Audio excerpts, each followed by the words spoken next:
Hello दोस्तों, जैसा कि आप सभी जानते हैं कि जेट 2026 का रिजल्ट आ चुका है। सबसे पहले मैं आप सभी को बहुत-बहुत बधाई देता हूं और उम्मीद करता हूं कि आपका रिजल्ट बहुत अच्छा रहा होगा और आप काउंसलिंग के लिए पूरी तरीके से तैयार होंगे। लेकिन जिन स्टूडेंट के नंबर 200 से ज़्यादा है या यानी कि 250 से लेकर 200 से या 200 से कम है, तो उन स्टूडेंट के क्या है कि मन में एक सवाल बार-बार आ रहा है कि क्या न्यू एग्रीकल्चर कॉलेज में एडमिशन लें या फिर 1 साल का ड्रॉप लेकर दोबारा जेट की तैयारी करें। अगर आपके मन में भी ये कन्फ्यूज़न है, तो ये वीडियो को आखिर तक ज़रूर देखें, क्योंकि आज मैं आपको बिना किसी पक्षपात के न्यू कॉलेज और ओल्ड कॉलेज यानी कि जो दोनों के बारे में मैं आपको बताने वाला हूँ कि क्या-क्या इसमें होता है, फैकल्टी के बारे में, कैंपस वगैरह जो भी होती है, इसके बारे में हम डिटेल से आज की क्लास में चर्चा करने वाले हैं। हम इसमें जानेंगे कि फैकल्टी में क्या होता है, इसका मैं मतलब जो प्लेसमेंट या जो कैंपस वगैरह होता है वो लाइब्रेरी होगी, वो कैसी होती है न्यू कॉलेज में, ओल्ड कॉलेज जो होती है उसमें कैसी होती है और किस कॉलेज को चुनना ज़्यादा सही रहता है और किन परिस्थितियों में आपके ड्रॉप लेना भी सही रहता है। ये हम आज की क्लास में या इस वीडियो में जानने वाले हैं। वीडियो खत्म होने तक आपको खुद समझ में आ जाएगा कि आपके लिए सबसे अच्छा निर्णय कौन-सा है, यानी कि आपको क्या करना चाहिए, या तो नए कॉलेज में एडमिशन लेना चाहिए या आपको 1 साल का ड्रॉप लेना चाहिए, आप खुद निर्णय कर सकेंगे। इसलिए वीडियो के एंड तक आपको जुड़े रहना है। तो चलिए बिना किसी देरी के हम आज की क्लास वीडियो को शुरू करते हैं। मैं हूँ सुनील सर और आप देख रहे हैं कृषि विज्ञान क्लासेस यूट्यूब चैनल, जिस पर आपको मिलता है बीएससी एग्रीकल्चर के संपूर्ण सेमेस्टर के नोट्स, लेक्चर्स एंड जो एग्जाम से रिलेटेड जो भी अपडेट होती है वो आपको फ्री में मिलती है। इसलिए आपने अभी तक चैनल को सब्सक्राइब नहीं किया है तो चैनल को सब्सक्राइब करके बेल आइकन को प्रेस कर दें। तो चलिए बिना किसी देरी के हम आज की वीडियो को शुरू करते हैं। सबसे पहले हम जानते हैं कि जो ओल्ड कॉलेज और न्यू कॉलेज में क्या अंतर होता है, यानी कि सबसे पहले हम ये देखेंगे कि जो ओल्ड कॉलेज होती है उसमें क्या होता है। तो ओल्ड कॉलेज की यदि हम बात करें तो इसमें जो फैकल्टी की यदि हम बात करते हैं तो फैकल्टी इसमें बहुत अच्छी होती है, यानी कि जो संपूर्ण इसमें ज़्यादातर आपको फैकल्टी मिलेगी, पूरी फैकल्टी आपको ओल्ड कॉलेज जो होती है उसमें देखने को मिलती है, आपको अच्छे से पढ़ाते हैं और गुड कैंपस यानी कि जो कैंपस होता है वो भी काफ़ी अच्छा होता है, जो कि आप यहाँ पे देख पा रहे हैं। हॉस्टल की सुविधा आपकी होती है, लाइब्रेरी और जो लैबोरेटरी यानी कि जो लैब वगैरह जो होती है वो भी इसमें होती है। फील्ड वर्क भी आपसे करवाया जाता है, यानी कि खेतों में आपको लेकर ले जाया जाता है, रोग वगैरह जो होते हैं प्रैक्टिकल करवाए जाते हैं, तो वो भी इसमें काम किया जाता है। और आपको 1 साल में टूर भी ले जाया जाता है, यानी कि क्या होता है जो बड़ी यूनिवर्सिटियाँ होती है या जो बड़ी कॉलेजें होती है, उनमें एक टूर भी जाता है, यानी कि कॉलेज की तरफ से आपको एक घुमाने के लिए ले जाया जाता है, तो वो जो ओल्ड कॉलेजें होती हैं उनमें ले जाया जाता है। फिर हम बात करते हैं न्यू कॉलेज की, तो न्यू कॉलेज में क्या होता है कि प्रोफेसर यानी कि जो फैकल्टी हो वो आपको मिले या ना मिले, ये कोई गारंटी नहीं है कि वो कुछ कॉलेजों में 2 से 3 फैकल्टी है भी और कुछ कॉलेज ऐसी भी है जिनमें केवल एक ही फैकल्टी होती है, जो आपके वही आपका डीन है, वही आपके प्रोफेसर है और वही आपकी फैकल्टी है, यानी कि वो एक टीचर ही आपके सब कुछ देखता है और वही आपको गाइड करता है।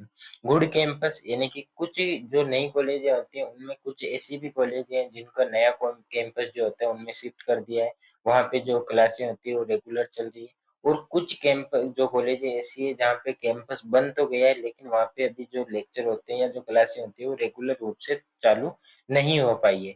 जैसा कि आप यहाँ पे ये फोटो देख रहे हैं, ये है प्रतापगढ़ कॉलेज की, जो कि बिल्डिंग पूरी बनकर तैयार हो चुकी है लेकिन अभी तक इसमें जो क्लासें होती है वो रेगुलर रूप से नहीं चल पा रही है, यानी कि कुछ भी कारण हो सकता है जिसके कारण अभी इसमें क्लासें नहीं चल रही है। प्रतापगढ़ कॉलेज की जो क्लासें होती है वो पीजी कॉलेज में चल रही है, यानी कि दूसरा कोई कॉलेज है उसमें वो क्लासें चलती है। हॉस्टल की सुविधा आपको नहीं मिलेगी, यानी कि जो जितने भी जो नई कॉलेजें होती है उसमें आपको हॉस्टल की सुविधा नहीं मिलेगी।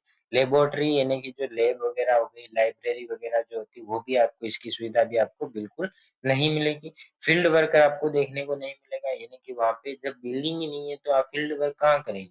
तो इसमें ये भी आप सपना छोड़ ही दें कि आपको नई कॉलेज में फील्ड वर्क भी आपको देखने को मिलेगा, ऐसा कुछ नहीं होता है। टूर भी आपको कुछ नहीं देखने को मिलेगा, यानी कि जो टूर वगैरह जो कॉलेज की तरफ से ले जाए जाते हैं वो आपको बिल्कुल नहीं ले जा पाएँगे, यानी कि ये होता है न्यू कॉलेज और ओल्ड कॉलेज में अंतर। यानी कि आपको मैंने बता दिया है कि ओल्ड कॉलेज में क्या-क्या होता है, न्यू कॉलेज में क्या-क्या होता है। और एक आपके आती है कैटेगरी यूनिवर्सिटी की। तो यूनिवर्सिटी में आपको पता है कि वो तो 5 यूनिवर्सिटियाँ राजस्थान में, जो कि सभी टॉप की यूनिवर्सिटियाँ होती है। अब हम बात करते हैं कि किस स्टूडेंट को न्यू कॉलेज में एडमिशन लेना चाहिए। तो ये यहाँ पे आप ध्यान से समझना और सोचना कि जो स्टूडेंट 1 साल का ड्रॉप ले चुका है और उसके नंबर 200 से 250 के बीच या 200 से थोड़े बहुत कम आ रहे हैं और उसको न्यू कॉलेज मिल रहा है काउंसलिंग के दौरान, तो उसको क्या करना चाहिए? तो उसको जो न्यू कॉलेज मिलता है, वो जो कॉलेज है वो उसको ले लेना चाहिए। लेकिन यदि जो 12th के साथ जो एग्जाम दिया है जिसने जेट का और उसके लगभग 200 से 250 के बीच या 200 से कम नंबर उसके आ रहे हैं और उसको न्यू कॉलेज मिल रहा है, लेकिन उसका सपना है कि वो अच्छी कॉलेज या अच्छी यूनिवर्सिटी से बीएससी करे, तो वो 1 साल का ड्रॉप जो होता है वो ज़रूर लें। यानी कि उससे क्या होगा कि उसको जो बड़ी यूनिवर्सिटी में पढ़ने का जो सपना होता है वो भी पूरा हो जाएगा और उसको कुछ सीखने का मौका भी मिलेगा। क्योंकि जो न्यू कॉलेजें होती है उसमें आपको बिल्कुल भी लेक्चर वगैरह हो या ना हो, उसमें कोई कुछ नहीं होता, उसमें अटेंडेंस वगैरह कुछ नहीं होती, उसमें आपको केवल सेमेस्टर देने, एग्ज़ाम देने जाना होता है और खुद को पढ़कर पास होना होता है। तो यदि आप न्यू कॉलेज में जा रहे हैं तो वहाँ पे आपको कभी भी कोई वहाँ पे अटेंडेंस का कोई लफड़ा नहीं होगा, वहाँ पे आपको खुद से पढ़ना होगा, बिल्कुल भी आपको वहाँ पे नॉलेज नहीं होने वाला है। यूट्यूब पे आप क्लासेस देखेंगे, नोट्स इधर-उधर से आपको देखना पड़ेंगे, तो इससे अच्छा है कि आप कृषि विज्ञान क्लासेस को फॉलो कर लें, यानी कि सब्सक्राइब कर लें, वहाँ पे आपको सभी लेक्चर्स और जो नोट्स वगैरह होते हैं वो बिल्कुल फ्री में मिलते हैं। इसके बाद आपको ये समझ में आ गया कि किस स्टूडेंट को न्यू कॉलेज लेनी चाहिए और किस स्टूडेंट को न्यू कॉलेज नहीं लेनी चाहिए। यानी कि जो 12th के साथ है और वो अच्छी कॉलेज में जाना चाहते हैं, तो उनको न्यू कॉलेज नहीं लेनी चाहिए, उनको 1 साल का ड्रॉप लेना चाहिए और जो 1 साल का ड्रॉप ले चुके हैं, तो उनको यदि न्यू कॉलेज मिलती है, तो उनको ले लेनी चाहिए। इसके बाद आते हैं कि जो सीट मैट्रिक्स की यदि हम बात करते हैं, यानी कि आपको काउंसलिंग के दौरान किस हिसाब से आपको कॉलेजें भरनी है। तो सबसे पहले आपको ऊपर ही ऊपर 5 यूनिवर्सिटियाँ भरनी है। उसके बाद में जितनी भी जो ओल्ड कॉलेज होती है वो आपको इसमें जो काउंसलिंग कराते हैं उसमें लिस्ट में आपको ओल्ड कॉलेजें भरनी होती है। एक बात का ये आप विशेष तौर पर ध्यान रखना कि जो आप जितनी भी जो यूनिवर्सिटी होगी या जो कॉलेज आप भरते हैं तो उसमें पेमेंट शीट आप बिल्कुल ना भरें, क्योंकि पेमेंट शीट में क्या होता है कि जो पेमेंट जो होता है वो बहुत ज़्यादा होता है। यदि आपकी आर्थिक स्थिति ठीक है, परिवार अच्छा है, तो आप पेमेंट शीट भी देख सकते हैं, यानी कि पेमेंट शीट भर सकते हैं, लेकिन आपको अपॉर्च्युनिटी पहले आपको जो है वो नॉर्मल शीट ही भरनी है। अगर नहीं मिलती है और आप जो कैपेबल हैं, यानी कि आप जो उसकी फीस होती है वो भर सकते हैं, तो आप पेमेंट शीट ले सकते हैं, वरना ना लें। तो ये यहाँ पे कुछ कॉलेजों के नाम दिए गए हैं, जैसे कि जोधपुर वाली हो गई जो यूनिवर्सिटी है, नागौर वाली भी आपकी पुरानी कॉलेज है, बहुत अच्छी कॉलेज है, समेरपुर हो गई, भाईटू हो गई, बाड़मेर, ये सभी बहुत अच्छी कॉलेजें होती है। भीलवाड़ा वाली जो है वो न्यू कॉलेज है, इसके अभी कैंपस नहीं बना है। बाड़मेर हो गया यानी घोड़ा मलानी जो है, ये भी एक ठीक-ठाक है। और जालोर में कॉलेज है नावा सिटी, इसका नया कैंपस बन चुका है और शायद उसमें क्लासेस भी स्टार्ट हो चुकी है। कोटा यूनिवर्सिटी है जो कि आपको ऊपर ही ऊपर बननी होती है, यानी कि जो पांचों यूनिवर्सिटियां होती है वो आपको ऊपर बननी है। इसके बाद ये कोटा यूनिवर्सिटी की कुछ कॉलेज हैं जो कि आपको देख लेनी है। और इसके बाद आते हैं आपके कि जो न्यू कॉलेज है, ये जो आपकी लिस्ट है वो आपको टेलीग्राम चैनल में मिल जाएगी, वहां से आपको देख सकते हैं कि आपको कौन कौन सी कॉलेजें बननी है और कौन कौन सी कॉलेजें आपको नहीं बननी है।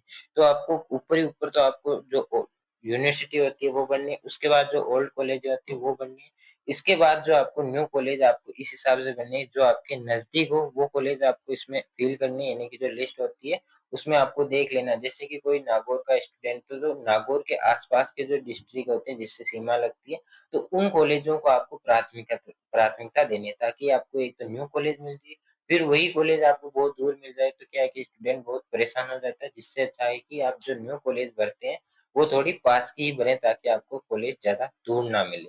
तो इस हिसाब से आपको कॉलेज भरनी है और ये आपको यहाँ पे लिस्ट दी गई है।